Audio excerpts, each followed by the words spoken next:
Hello friends, welcome again to my YouTube channel.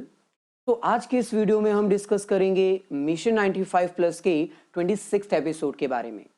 अब तक जितनी भी वीडियोस अपलोड की गई हैं अकाउंट्स, इकोनॉमिक्स या बिजनेस के रिगार्डिंग, उन सभी वीडियोस का लिंक डिस्क्रिप्शन में गिवन है, आप जाकर देख सकते हैं। तो मिशन 95 प्लस के 25th एपिसोड में हमने tools of financial statement analysis को स्टार्ट कर दिया था। Basically tools of financial statement analysis को हम टू पार्ट्स में डिवाइड कर सकते हैं। First is comparative statement and the second is common size statement. Comparative statement की अगर बात की जाए तो balance sheet and statement of profit and loss, ये दोनों हम कवर कर चुके हैं।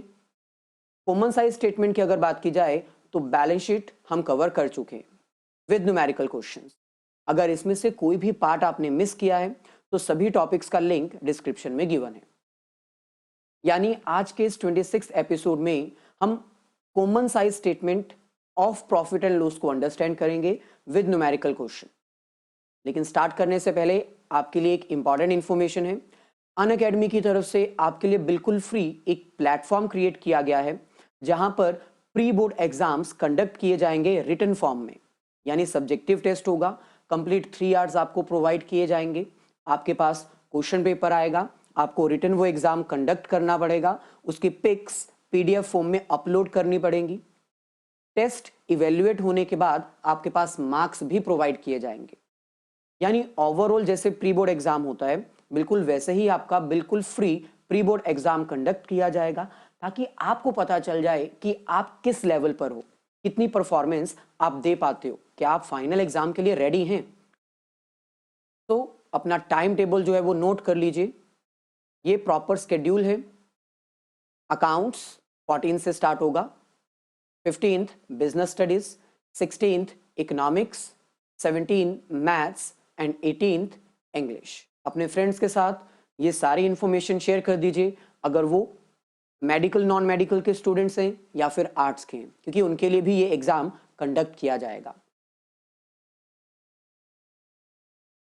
सो सभी टॉपिक्स का लिंक डिस्क्रिप्शन में गिवन है, प्री बोर्ड एग्जाम्स का लिंक डिस्क्रिप्शन में गिवन है। जल्दी से जाकर इनरोल कर लीजिए ताकि टाइम के अकॉर्डिंग आप अपना टाइम देखते हुए एग्जाम में प्रिपेयर कर लें। चलिए, तो अब हम आ जाते हैं आज के टॉपिक के ऊपर। कॉमन साइज स्टेटमेंट, ये आपको ऑलरेडी एक्सप्लेन कर दिया है। कॉमन साइज स्टेटमेंट एक तरह का फाइनेंशियल टूल है जिसको यूज किया जाता है बिजनेस की फाइनेंशियल परफॉर्मेंस और बिजनेस की फाइनेंशियल पोजीशन को अंडरस्टैंड करने के लिए।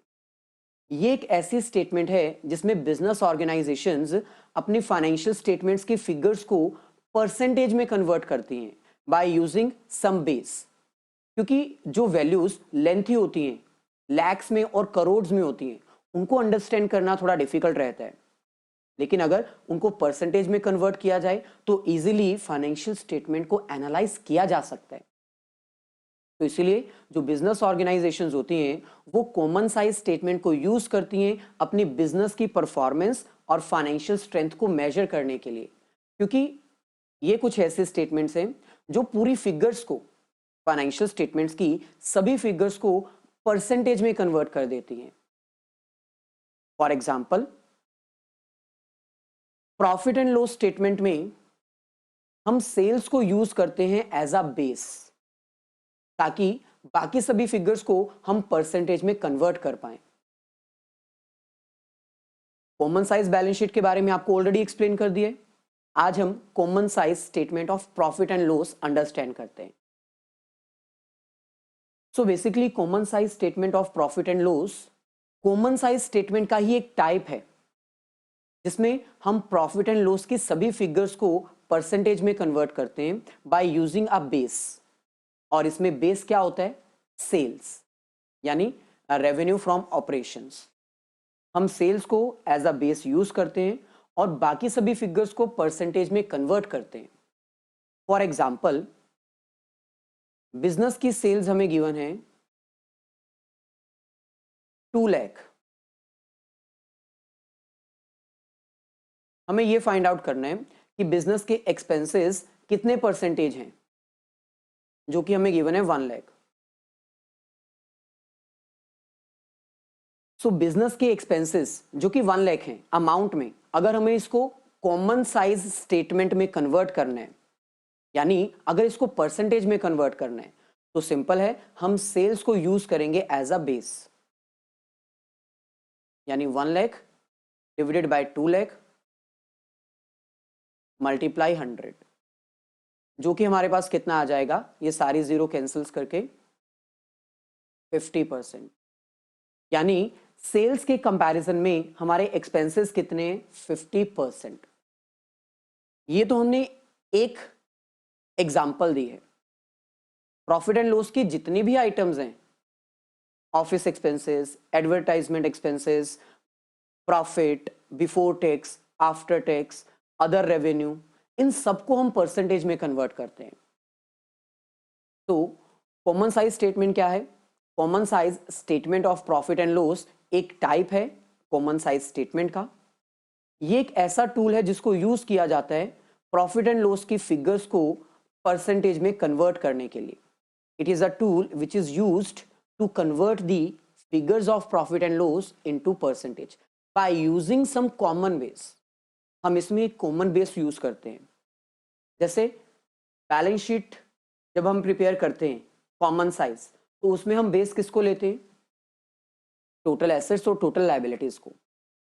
सिमिलरली जब हम profit and loss statement prepare करते हैं कॉमन साइज की, उस केस में हमें बेस किसको कंसीडर करना है? सेल्स को। और आपको यह पता होना चाहिए कि अगर आपको common size statement of profit and loss के क्वेश्चन सॉल्व करने हैं तो आपको फॉर्मेट अच्छे से आना चाहिए। ये उसका फॉर्मेट है। सबसे पहले हमें यहां पर प्रीवियस ईयर की फिगर्स मेंशन करनी है। फॉर एग्जांपल 2019, यहां पर करंट ईयर की फिगर्स फॉर एग्जांपल 2020। देन हमें फिगर्स को परसेंटेज में कन्वर्ट करना है। 2019 के लिए परसेंटेज यानी प्रीवियस ईयर के लिए, और करंट ईयर के लिए अपनी परसेंटेज। बेस हम किसको मानेंगे? रेवेन्यू फ्रॉम ऑपरेशंस को, यानी ये हमेशा हमारी 100% ही आएगी, बाकी सबको हम कन्वर्ट करेंगे। बस 2-3 पॉइंट्स आपको ध्यान में रखने हैं। पहली चीज, आपको फॉर्मेट आना चाहिए। फॉर्मेट आता होगा तभी आप क्वेश्चन को फर्दर सॉल्व कर पाओगे। दूसरी चीज, प्रीवियस ईयर के लिए हमें प्रीवियस ईयर की सेल्स को बेस लेना है, और करंट ईयर की परसेंटेज फाइंड आउट करने के लिए हमें करंट ईयर की सेल्स को ही बेस लेना है। ये पूरा फॉर्मेट है। इसमें फर्स्ट हमारे पास आएगा रेवेन्यू, ये हमारे पास सभी एक्सपेंसेस हैं, ये प्रॉफिट बिफोर टैक्स, फिर टैक्स माइनस करेंगे तो हमारे पास क्या आ जाएगा? After tax. ये फॉर्मेट आपको ऑलरेडी डिटेल में एक्सप्लेन कर दिया है जब हमने comparative statement of profit and loss explain किया था। तो ये फॉर्मेट आपको अच्छे से आना चाहिए। अब इस फॉर्मेट को यूज करते हुए हम प्रैक्टिकल क्वेश्चन स्टार्ट करते हैं, ताकि आपको एक्चुअल में क्लियर हो जाए कि ये क्वेश्चन सॉल्व करना कैसे है। तो ये हमारे पास क्वेश्चन है। क्वेश्चन में हमें कह रहे हैं prepare common size statement of profit and loss from the following information. सबसे पहले तो आपको ये जो इंफॉर्मेशन दे रखी है ये फॉर्मेट नहीं है, आपको रफ इंफॉर्मेशन दे रखी है। आपको ये फॉर्मेट में पुट करनी है और एक्चुअल फॉर्मेट प्रिपेयर करना है, जैसे कि यहां पर हमारे पास गिवन है। तो सबसे पहले इसी को प्रिपेयर करते हैं। 2019 का डाटा हमें गिवन है। रेवेन्यू 7,50,000। रेवेन्यू फ्रॉम ऑपरेशंस का मतलब होता है सेल्स। एंड अदर इनकम हमें गिवन है 75,000। तो पहले आपको ये format same as it is prepare करना होगा। यहां पर हम लिखेंगे common size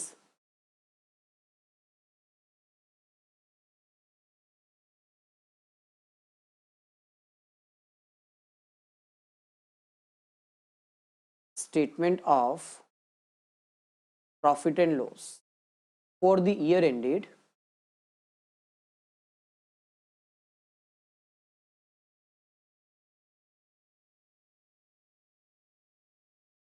31st March 2019 and 20।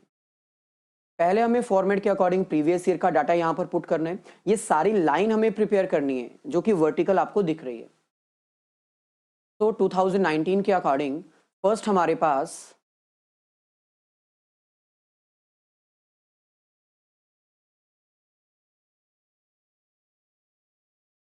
Revenue from operations चाहिए यानी कि सेल्स, जो कि हमें गिवन है 7,50,000।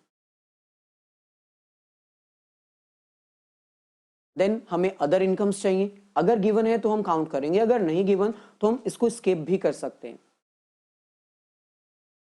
75,000। इसके बाद नेक्स्ट हमें क्या चाहिए, टोटल इनकम। इन दोनों को हम प्लस कर देंगे, 7,50,000 प्लस 75,000, ये आ जाएगा 8,25,000। मतलब पहले आपको ये फॉर्मेट ड्रॉ करना होगा, तभी आप एक्चुअल परसेंटेज में अपना आंसर फाइंड आउट कर पाएंगे। इसके बाद नेक्स्ट हमारे पास आता है एक्सपेंसेस का कॉलम। जो एक्सपेंसेस हमें दे रखे हैं हमें वो मेंशन करने हैं, जो नहीं गिवन हम उसको स्किप कर सकते हैं।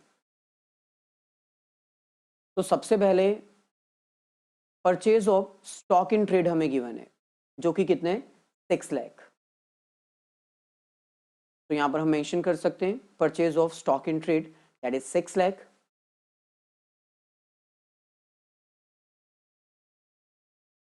नेक्स्ट हमें गिवन है change in inventory of stock in trade, यानी ओपनिंग और क्लोजिंग स्टॉक का ये डिफरेंस है, जो कि कितना गिवन है, 10,000। यहां पर ऐड कर देंगे इसको भी। नेक्स्ट हमें अदर एक्सपेंसेस भी गिवन है, जो कि 7,500, हम इसे भी ऐड कर देंगे। अब जैसे हमने रेवेन्यू का टोटल किया, वैसे अब हमें एक्सपेंसेस का टोटल करना है। 6 लाख प्लस 10,000 प्लस 7,500, यानी 6,17,500। अब हमें यहां पर प्रॉफिट फाइंड आउट करना है। प्रॉफिट फाइंड आउट करने के लिए हमें इनकम में से एक्सपेंसेस माइनस करने हैं। हमारे पास टोटल इनकम पता है हमें कितनी है, 8,25,000। टोटल एक्सपेंसेस 6,17,500, तो दोनों का डिफरेंस हमारा प्रॉफिट आ जाएगा। तो 8,25,000 माइनस 6,17,500, ये हमारे पास आएगा 2,75,000। ये वो प्रॉफिट है जिसमें से अभी टैक्स डिडक्ट नहीं हुआ है। अब हमें टैक्स चार्ज करना है, क्योंकि गवर्नमेंट जो है प्रॉफिट के ऊपर टैक्स चार्ज करेगी। टैक्स कितना है, 50%। तो 50% टैक्स चार्ज करेंगे, तो ये हमारे पास आएगा 1,03,750। प्रॉफिट डिडक्ट करने के बाद बैलेंस अमाउंट हमारे पास कितनी बचेगी, 1,03,700। ये हमारा प्रीवियस ईयर का डाटा प्रिपेयर हो गया। अब हमें इसकी परसेंटेज फाइंड आउट कर लेनी है। परसेंटेज फाइंड आउट करने के लिए हम हमेशा सेल्स को बेस लेंगे। बेस लेने का मतलब है डिवाइडेड बाय हम सेल्स ही करेंगे। सो फर्स्ट केस में 7,50,000 डिवाइडेड बाय 7,50,000 मल्टीप्लाई 100। तो पहला बेस तो सेम है, ये हमेशा 100 ही आएगा। Next 75,000 divided by 7,50,000। 75,000 divided by 7,50,000 multiply 100, यानी बेस हमें 7,50,000 ही लेना है। जैसे कॉमन साइज बैलेंस शीट में हम टोटल बेस लेते थे, एसेट्स और लायबिलिटी का टोटल, लेकिन यहां पर गलती से भी टोटल बेस मत ले लेना। यहां पर हमेशा आपको रेवेन्यू फ्रॉम ऑपरेशन यानी सेल्स को ही बेस लेना है। यानी ये जितने भी फिगर्स हैं, यहां से लेकर लास्ट तक जितने भी फिगर्स हैं, उन सब से हमें डिवाइड किसको करना है, 7,50,000 को ही डिवाइड करना है, जो कि बेस है। तो ये हमारे पास कितना आ जाएगा, 10%।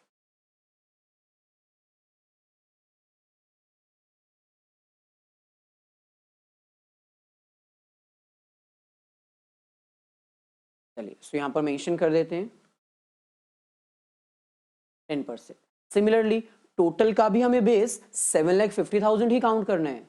7,50,000 जो है वो हमारा बेस रहेगा। तो 8 lakh 25,000 divided by 7,50,000 multiply 100। Obviously 110% आना चाहिए और आ भी रहा है 110%। Next 6 lakh divided by 7,50,000 multiply 100, ये आएगा 80%। Next 10,000 divided by 7,50,000 multiply 100,